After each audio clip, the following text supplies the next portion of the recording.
Olá, tudo bem com você? É uma alegria estarmos juntos aqui. Estamos de volta agora nas meditações dessa semana. Você talvez já me conheça, eu sou o Luciano, um dos pastores aqui da Nova Semente. E vai ser um privilégio poder dividir com vocês alguns dos textos bíblicos que têm trazido conforto para mim nesses momentos que a gente tem vivido.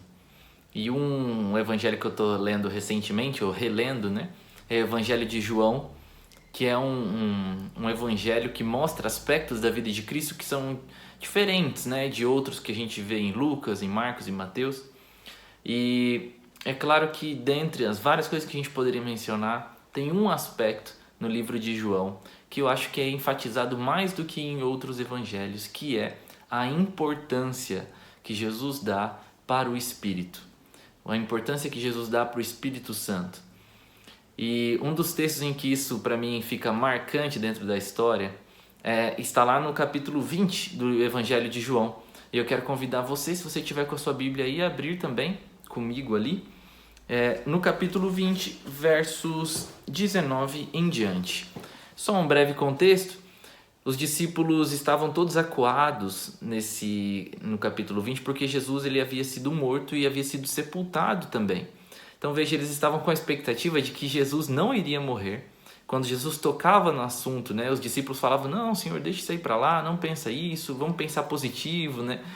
Mas Jesus sabia qual era a missão dele. A missão dele era para ser o Cordeiro de Deus. E lá no início do Evangelho, quando João Batista vê Jesus, ele já fala, eis o Cordeiro de Deus que tira o pecado do mundo. Jesus ele veio com a missão de se entregar e morrer em nosso lugar. E ele não podia fugir disso. E os discípulos não entenderam esse aspecto da missão de Cristo na hora, só entenderam depois. E esse é o momento em que eles estão todos decepcionados, tremendamente desapontados, porque eles tinham planos com Jesus, né? Eles tinham planos de ver Israel ser um reino glorioso de novo, de não ter mais Roma atrapalhando a liberdade do povo de Israel. Mas todas essas expectativas são frustradas com a morte de Cristo. Agora, o curioso é que enquanto eles estão trancados, alguns discípulos vão visitar o túmulo de Cristo e encontram a tumba vazia, né? E essa é a nossa grande esperança, que faz com que a fé do Novo Testamento tenha uma nova base, né? Que se Cristo não ressuscitou, o apóstolo Paulo diz, é vã a nossa pregação, é vã a nossa fé.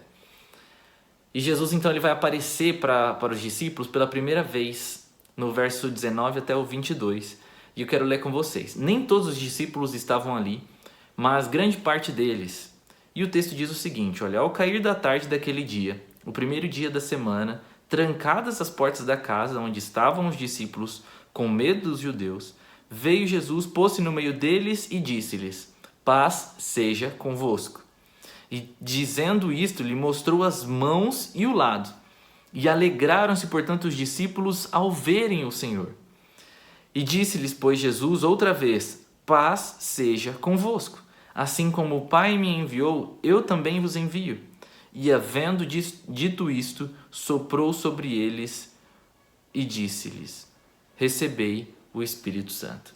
Esse é um momento importante porque Jesus ele entra dizendo, né, paz seja convosco, ele repete isso, paz seja com vocês, e a paz é importante para os discípulos porque eles estavam com medo, mas Jesus ele termina dizendo, recebam o Espírito. Ele começa dizendo, paz seja com vocês, e ele sai daquele lugar dizendo, recebam o Espírito Santo.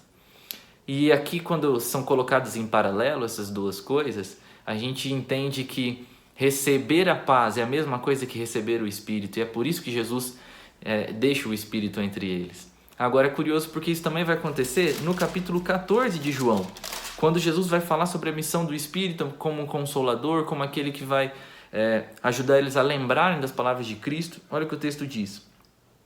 Capítulo 14, verso 26 e 27. Mas o Consolador, o Espírito Santo, a quem o Pai enviará em meu nome, esse vos ensinará todas as coisas e vos fará lembrar de tudo que vos tenho dito. Deixo a paz, a minha paz vos dou. Não vou lá dou como o mundo a dá. Não se turbe o vosso coração e nem se atemorize. Mais uma vez, Jesus ele fala sobre o Espírito e também fala sobre paz. Lá no finalzinho do capítulo 20, quando a gente viu, Deus fala sobre paz e também fala sobre o Espírito. Porque, queridos, na Bíblia, especialmente no que Jesus ensinou aos seus discípulos, a paz só pode ser produzida, só pode vir quando o Espírito está em nós, quando o Espírito trabalha no nosso coração. O meu desejo hoje é que nas suas orações, naquilo que você vai vivenciar hoje, no seu dia, peça para que o Espírito de Deus esteja em você. Para que o Espírito de Deus te traga a paz que este mundo, em qualquer lugar que você for buscar, não vai satisfazer ou aquietar a nossa alma. É uma paz que esse mundo não pode oferecer. É a paz que Cristo oferece para nós através do seu Santo Espírito. Que Deus abençoe você e que o Espírito inunde a minha e a sua vida.